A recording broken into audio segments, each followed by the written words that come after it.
Coming up on today's GCN News Show, we wrap up all the results from last week's racing. Michael Rogers makes a return to racing at Liege-Bastogne-Liege. We've got our regular tweet and caption of the week. We take a look at our Strava club and what's coming up on the channel. But this week, we're going to start with tech news. And the reason for that is because ahead of its imminent release, we have got our hands on this, the brand new Garmin Edge 1000 head unit. This is the new top of the range model from Garmin, and it's got a whole host of features including a new, bigger, higher resolution screen. It will also alert you when you've got SMS or calls coming into your phone whilst you're out training. Other features include connectivity with Wi-Fi and Shimano's Di2 group set. You can view the screen in either portrait or landscape modes, and you can actually go out training and compete either against yourself, against Garmin Connect friends, or the best segment leader in different segments out on the road. In fact, it's so full of features, we decided to do a completely separate video for it, and you can find the link to that at the end of the news show. On to racing now, the biggest of which took place on Sunday. Liege-Bastogne-Liege signified the end of this year's Spring Classics. On the start line, the favourites were Alejandro Valverde, Dan Martin and Philippe Gilbert, but there are a couple of non-starters, amongst them Team Sky's Chris Froome, who was suffering from a chest infection, although he is due to start and defend his title at this week's Tour de Romandie. A six-man breakaway forged clear after half an hour of racing, and amongst them was Team Cannondale's Michael Koch, who won a €5,000 prime for being the first rider to the halfway point, Bastogne. La Redoute is often where the race amongst the favourites really starts, but this year we saw little of them here, at 40 kilometres to go, apart from a little skirmish from Barguil of Giant Shimano, Arredondo of Trek and Bacalance of Omega Pharma Quickstep. The Côte de Roche or Fasson saw the lightweight pair of Pozzovivo and Arredondo make a move, but only enjoyed a 10-minute stint off the front before it was neutralised. The final classified climb of the day was the San Nicolas, known as the Italian climb due to the number who lived there. So it was appropriate to see two Italian riders to the fore, Caruso of Katusha and Pozzovivo again. For a long time their move looked to be particularly promising. However, on the final unclassified climb up to the finish, defending champion Dan Martin of Garmin Sharp made a very strong attack, quickly catching and passing Pozzovivo and making his way up to the wheel of Caruso. However, disaster struck on the very last left-hand corner of the race. Meanwhile, behind, Valverde of Movistar was looking good, quickly countering an attack from Gilbert, passing a flawed and distraught Martin. However, he hadn't banked on Orica Green Edge rider Simon Gerrans being on his wheel. The man known as the Sniper comfortably coming around the Spaniard to take victory in his national champion's jersey. Valverde held on for second with the ever-consistent Michal Kwiatkowski of Omega Pharma Quickstep in third. And before we finish with Liege-Bastogne-Liege, we'd like to extend our best wishes to the motorcycle pilot who crashed heavily during the race. Without people like him, of course, we wouldn't get such fantastic images from all these races, so get well soon.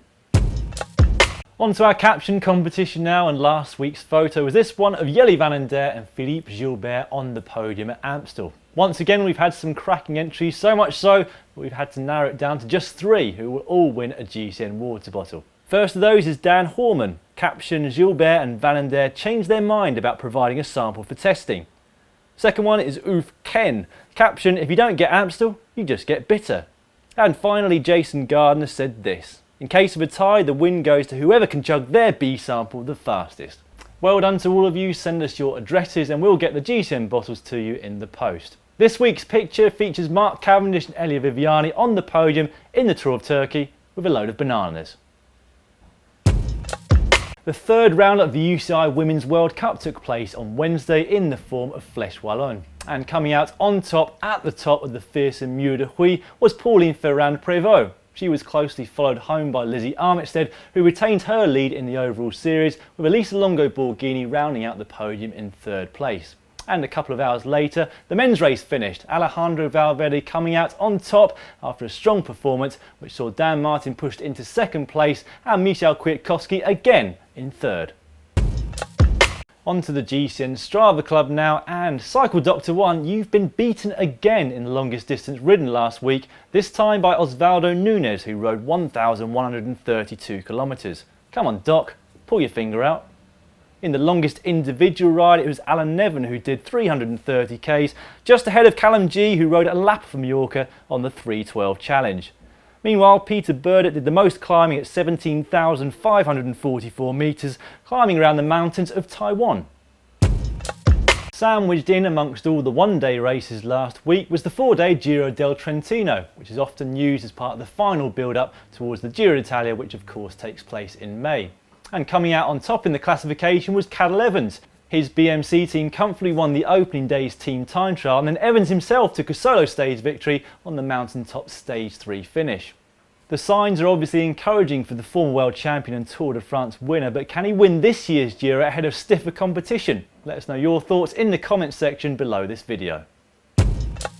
Over in Germany, the 98th edition of the Rundum-Köln came down to a bunt sprint, which was won by Sam Bennett of NetApp Enduro in the closest of finishing margins, ahead of Barry Marcus of Team Belkin, with Gerard Ciolek of NTN Quebec in third place. Aside from the Fleche Wallone World Cup, which took place on Wednesday, there were two more women's one-day races which took place at the weekend. Chloe Hosking emerged victorious from a bunt sprint at the Omloop de Bruxelles on Saturday, and on Sunday it was Anna van der Breggen who won the Dwars Door de Westhoek. Plenty more coming for you on the channel this week. On Monday, we already gave you a first look at the Garmin Edge 1000 head unit, plus we showed you how to install a Campagnola BB30 bottom bracket. Tuesday is news day. On Wednesday, we're going to show you how to descend in a group. When overtaking riders on a descent, ensure you give them a wide berth. Don't come within a couple of inches of them. Keep it nice and safe. Two videos again for you on Thursday, a Giro d'Italia preview, plus we show you top 10 sprinters to watch out for at the race. On Friday, we've got another Cafe Stop Like a Pro video, this time coming from the island of Mallorca. And finally, on Saturday, we take a close look at Klas Lodewig's BMC time machine.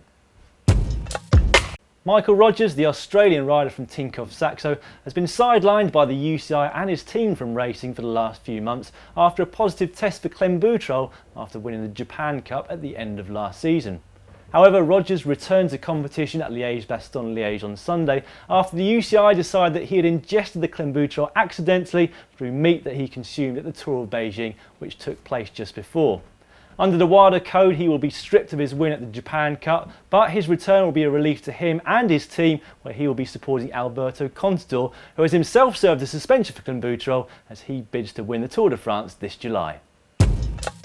The 8-day Tour of Turkey started on Sunday. Organisers of the 50th edition of the race will be hoping for a reputable overall victor, with the two previous editions' winners having been subsequently banned for doping with their titles stripped. Stage 1 was always going to end up in a big bunt sprint. Andre Greipel was on lead-out duties for Lotto Belisol after just coming back from injury, but it was the other Belgian team Omega Pharma Quickstep who dominated proceedings.